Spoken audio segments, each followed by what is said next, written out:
Bonjour, merci de suivre ces campagnes régionales et départementales sur TV78. Le 7-8 politique reviendra aujourd'hui sur la situation dans les cantons yvelinois, à Montigny-le-Bretonneux, à Bonnières-sur-Seine ou encore à Maurepas. Côté régional, vous entendrez Valérie Pécresse à propos de son programme pour l'Île-de-France. En attendant, comment se déroule le scrutin régional? Justement, nous nous étions penchés récemment sur le vote des départementales. Voici les explications pour l'autre rendez-vous qui attend les électeurs les 20 et 27 juin. Explication signée Célia Gatsongo. Les élections régionales ont lieu tous les 6 ans selon un mode de scrutin proportionnel de liste à 2 tours avec prime majoritaire, c'est-à-dire que si une liste obtient plus de 50% des suffrages exprimés, elle obtient immédiatement un quart des sièges disponibles. Les autres sièges sont répartis proportionnellement entre toutes les listes qui ont obtenu au moins 5% des suffrages exprimés. Dans ce cas-là, il n'y a qu'un seul tour de scrutin. Mais si aucune liste n'obtient la majorité absolue, un second tour est organisé. Pour y participer, une liste doit recueillir au moins 10% des suffrages exprimés. Celles ayant obtenu au moins 5% peuvent fusionner avec celles qui se maintiennent. Le scrutin est régional, mais la liste déposée présente les candidats par section départementale, c'est-à-dire concrètement qu'un électeur yvelinois et un électeur estonien qui appartiennent à la même région voteront pour des candidats différents, mais une tête de liste est désignée pour l'ensemble de la région.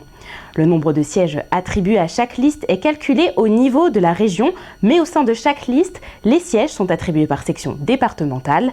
Prenons un exemple, si la liste d'un candidat arrive en tête au niveau régional, alors ses conseillers régionaux obtiendront des sièges en fonction des suffrages obtenus dans chaque département. Pour la région Île-de-France, ils sont 11 candidats à se présenter. Les listes doivent être paritaires, il doit y avoir autant d'hommes et de femmes sur la même liste. Retour à la campagne après ces explications avec la présentation du programme de la présidente sortante Valérie Pécresse. Elle s'est exprimée la semaine dernière sur ses priorités et sur les financements prévus. Parmi les points importants, la tolérance zéro face aux violences, la relance des entreprises et de l'emploi, l'acte 2 aussi de la révolution des transports, mais aussi l'écologie et la lutte contre les fractures sociales et l'égalité des chances. C'est un projet qui est entièrement financé. Et il sera mis en œuvre sans augmentation d'impôts et sans augmentation de la dette. Toutes les mesures nouvelles seront financées par la dynamique de nos recettes intrinsèques et par les économies que nous allons faire sur nos dépenses de fonctionnement. À raison de 400 millions d'euros d'économies par an en fonctionnement, c'est 2,4 milliards sur le mandat qui financeront nos nouvelles priorités. Parmi les différentes propositions, on notera l'effacement de la dette Covid pour les 7000 TPE et PME franciliennes, le bouclier tarifaire également pour les transports en commun avec un maximum de 4 € pour tout déplacement sur le réseau francilien ou encore un objectif de 100% des communes sans pesticides ni perturbateurs endocriniens. Et aussi la création d'une agence pour l'orientation des jeunes, la lutte contre le décrochage scolaire et le combat contre les discriminations.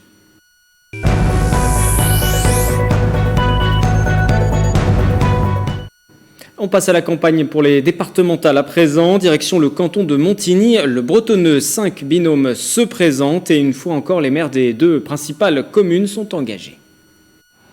Montigny-le-Bretonneux, Guyancourt, 2 communes regroupées depuis 1991 au sein du canton de Montigny-le-Bretonneux pour un total de 62 000 habitants, dont moins de la moitié sont électeurs. Lors du scrutin départemental, il n'est pas rare de voir les maires des 2 villes s'affronter. Ainsi, en 2008, François Deligné, maire de Guyancourt, l'emportait face à Michel Laugier, maire de Montigny-le-Bretonneux. Un scénario inverse à celui de 2015, soulignons qu'il s'agissait également de la première élection d'un binôme, Michel Laugier l'emportant avec Laurence Trochu. Cette année, les élus départementaux ne se représentent pas, scrutin inédit donc, mais qui voit s'affronter à nouveau les maires de ces 2 villes. À gauche, François Morton, maire de Guyancourt, se présente avec Claire Lavenant, tandis qu'au centre droit, Laurent Merkert, maire de Montigny-le-Bretonneux, se présente avec Laurence Boularane. On a à la fois le programme qui porte sur l'ensemble du département et qui est composé de 21 points dans toutes les thématiques qui recouvrent les délégations et les missions du département. Et puis sur le canton de Montigny et Guyancourt, il y a plus particulièrement 11 points. Le département a des compétences. Ce sont des compétences que nous portons avec nos valeurs et nos convictions. Donc on est en capacité de vous proposer une alternative forte pour remettre effectivement le département au cœur de ses compétences. Directeur de cabinet des maires de Montigny-le-Bretonneux pendant 19 ans, avant d'en devenir lui-même le premier élu l'an dernier, Laurent Merkert espère maintenant leur succéder au sein de l'Assemblée départementale. J'ai une connaissance des dossiers du territoire aussi importante et des personnes aussi, des interlocuteurs, des différents partenaires, et que dans le cadre de ma fonction de maire et de ma délégation à l'aménagement et à l'urbanisme à l'agglomération, ça me semblait judicieux de pouvoir mettre cette expérience au profit du département. 25e sur la liste victorieuse au municipal en 2014, avant de devenir maire en 2019, après la démission de Marie-Christine Le Tarnec à Guyancourt. François Morton est aujourd'hui bien installé dans sa commune. Il veut fédérer les forces de gauche dans leur ensemble. Nous avons fait le choix, et nous l'avons dit dès le début, que nous ne souhaitions pas avoir tous les logos possibles et imaginables sur nos affiches, parce que nous sommes une candidature citoyenne. Je ne veux pas faire croire que j'adhère au Parti socialiste alors que ça n'est pas vrai. Claire ne veut pas faire croire qu'elle adhère à Europe Écologie Les Verts alors que ça n'est pas vrai. Voilà, c'est une réalité. C'est une candidature dans la sincérité. Les choses sont très claires. On ne rejette pas les partis, on en a besoin, j'en suis convaincu. J'ai moi-même été adhérent d'un parti politique par le passé. Je fais le choix en ce moment que ce ne soit pas le cas. Deux autres listes se présentent sur ce canton de Montigny-le-Bretonneux, le binôme LREM de Pauline Bécamel et Grégory Pape, et le binôme du Rassemblement national d'Aurore Dufayet de la Tour et de Gaëtan Brault. Et ce sont donc bien 4 listes qui se présentent. Autre canton, celui de Bonnières-sur-Seine, avec également 4 listes et le conflit droite-gauche qui se joue notamment entre deux figures nationales. Patrick Stefanini, homme fort des Républicains, et Pierre Krasucki, le fils de l'ancien président emblématique de la CGT. Portrait croisé signé Nicolas Dandry. Il a mené la victoire de Jacques Chirac pour la présidentielle de 1995 et celle de Valérie Pécresse pour les régionales de 2015. On le surnomme du coup le faiseur de roi. Aujourd'hui, Patrick Stefanini est candidat au départemental dans les Yvelines. Il est en binôme avec Josette Jean dans le canton de Bonnières-sur-Seine. C'est un canton typiquement rural avec beaucoup de petites communes, des communes qui ont moins de 1000 habitants. Nous sommes dans un canton où il faut beaucoup travailler sur les questions de mobilité. Gestion des collèges, problématique des transports, question de sécurité en zone rurale. Différents points du programme du candidat du groupe Ensemble pour les Yvelines. Diplômé de l'ENA en 1979, Patrick Stefanini a occupé plusieurs postes dans la haute fonction publique. Il a aussi été préfet dans plusieurs départements. Aujourd'hui, il mène sa campagne notamment auprès des maires du canton. Merci beaucoup, monsieur le maire. Au revoir. Comme préfet, j'ai servi notamment à Clermont-Ferrand, dans le département du Puy-de-Dôme. J'ai servi à Bordeaux, dans le département de la Gironde.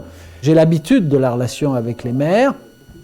Et moi, je mettrai au service de notre binôme, et à partir de là, au service de l'ensemble des maires, et donc de tous les habitants du canton, je mettrai mon expérience de l'État et mon expérience de la région, puisque j'ai dirigé pendant plus d'1 an les services de la région.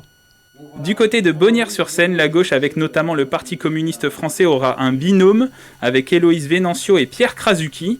Ce dernier est le fils d'Henri Krasucki, secrétaire général de la CGT de 1982 à 1992. Il a aussi été membre de la résistance pendant la Seconde Guerre mondiale et envoyé en camp de déportation. Le buste de Beethoven là, que vous voyez là, sur les hauts des disques, c'est ce qu'il avait dans sa salle à manger. Il était fou amoureux, il adorait Beethoven. À Noël en 1943, il s'est mis à siffler la 7e symphonie de Beethoven, qui le faisait tenir, parce que psychologiquement, il fallait tenir. Pierre Krasucki conserve aujourd'hui tout l'héritage de l'engagement politique de son père. La volonté de faire quelque chose pour défendre les gens face à des injustices comme elles se produisent à travers les politiques mises en place depuis maintenant pas mal de décennies. J'ai milité pendant près de 40 ans dans mon entreprise, et j'ai assumé toutes les responsabilités.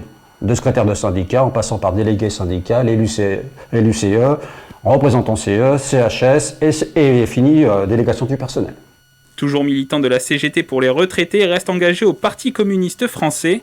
C'est sous cette couleur qu'il souhaite proposer une alternance autour d'une union de la gauche aux élections départementales, avec plusieurs propositions notamment autour de l'environnement, la santé et la solidarité envers les personnes âgées, mais aussi la jeunesse.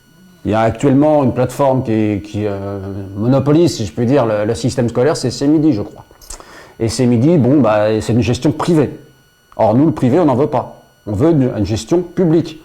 Si son engagement est plus syndical, Pierre Krasucki a une expérience des campagnes électorales. Il a notamment été déjà candidat pour une élection cantonale et suppléant lors des élections législatives de 2012. Sur le canton de Maurepas, seulement 3 listes sont engagées, celle de la majorité sortante d'hiver droite, celle du Rassemblement national et celle de la gauche unie menée par Tristan Jacques et Béatrice Pierrat. Nous avons interrogé ces derniers sur leur programme.